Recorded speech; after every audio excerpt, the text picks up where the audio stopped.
Ever since I was young, I always had very lofty dreams of success. In junior high and high school, I wanted to be an animator. I wanted to be the creator of the spiritual successor to Avatar: The Last Airbender, which was my favorite show at the time.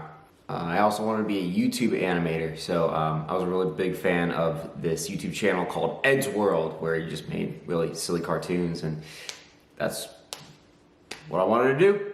Now, drawing and writing were things that I had done very consistently, but I wanted to work on projects. I wanted to create something. I also wanted abs, and I wanted to get jacked because I wanted to be like Batman. Unfortunately, I had a lot of things working against me. The first problem I had was that I was running exclusively off of motivation and inspiration. I would feel the impulse to take action immediately. I'm going to change my life today. After 3 pages of making a comic book, after 1 YouTube video, after 1 week of workouts, the initial boost of motivation ends pretty quickly. As I discussed in one of my previous videos, every action you take is either a vote for or against your new identity. I wanted to change my life, but every single action that I took led to reinforcing that old belief system I had about myself, my old identity. Every time I started and stopped a project, I was essentially telling myself that this is far-fetched, you're out of your league, you don't know what you're doing, you'll never be able to complete this project, you'll never be able to do what you want to do.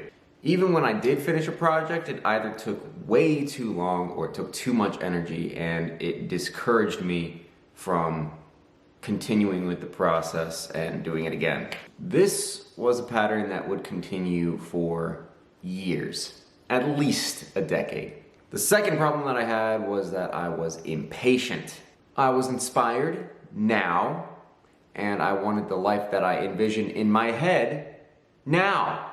I was very used to instant gratification, so having to wait for something, let alone work towards something, wasn't exactly in the cards for me. The thought of coming up with a plan had never occurred to me, but even if it did, back then I probably wouldn't have known where to start. I would have been working completely against the grain. I'd be swimming up a waterfall. As I've discussed in previous videos, how you do one thing is how you do everything, and I did everything stupid. My routine looked a little something like this. Wake up as late as physically possible. Get ready for school in as little time as possible. Show up 3 seconds before the late bell rang. Count down the hours before I got to go home. Get home. Eat. Watch YouTube. Eat. Maybe take the dog for a walk. Eat. Watch anime till 2 a.m. Eat some more. Then have a hissy fit because I don't want to go to bed. I don't want tomorrow to start. I just got my free time back. I don't want to go to school again. Sit in bed, stress about tomorrow, and then finally fall asleep. Repeat indefinitely. So yeah, if you couldn't tell, my routine was completely jacked, if you can even call that a routine.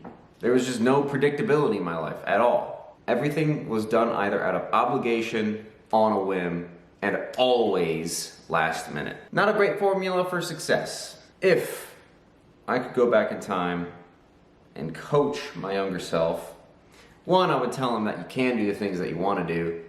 You just need to not have a stupid lifestyle. And 2, I'd give him this formula, which is 1, how you do one thing is how you do everything. 2, decide on the person you want to be and prove it to yourself with small wins. And number 3, your morning starts the night before. So I'd been going through this routine for a few months, and then one day it just clicked. All these self-improvement ideas that I've been chewing on for the past few months, from James Clear to Bedros Keuilian to NASM to hell, even Ben Franklin, they all just kind of conglomerated. Atomic Habits, NASM, and Bedros Keuilian all talk about the importance of implementation intentions. An implementation intention is simply a statement that I'm going to do W habit at X location at Y time after Z habit or task. Now, this is a concept I have known about for a long time, but it wasn't until I sat down and wrote it out, took the time to think about it, and implement it into my daily life that it actually started to make sense. You can't just implementation intention once and you're done. This has to be a part of your daily routine, and not just any part of your daily routine, it has to be a part of your nighttime routine. Your morning starts the night before. This is the method that ties everything I've been talking about for the past 2 videos together. We can talk all the livelong day about changing our identity through small wins, but unless we have a framework for these small wins to happen on a consistent basis, we will end up right back where we were from the beginning. The key to this is to use another technique talked about in Atomic Habits called habit stacking. The summary of the concept is that a habit consists of a cue, craving, response, and a reward. We can use this to create a chain of habits that just naturally flow into each other. And the reward of the previous habit will then be the cue for the next habit. For example, before I had this entire schedule change up, I would go for a walk at the same time every single evening. And at the end of this walk, I would always take a shower because I would be walking into spider webs and shit. So I was able to take this pre-existing micro routine and stack other habits on top of it. So after the shower, that's the cue to read Atomic Habits. Once I've read Atomic Habits, that's the cue to journal and write down some things that I learned during that reading session. Once I'm done journaling, that is the cue to plan my day out tomorrow, to implementation intention for tomorrow. With this principle, you can take back control of the wheel of your life and shift your trajectory toward success. Success is the progressive realization of a worthy ideal, says Earl Nightingale. And our worthy ideal is becoming the next best version of ourselves. As previously discussed, the way we do this is by achieving small wins consistently over a long period of time. We are creatures of habit and will default to old patterns if the intention to change it is not set. We're looking for sustainable change over a long period of time, so making a 180-degree turn in a single day is out of the question.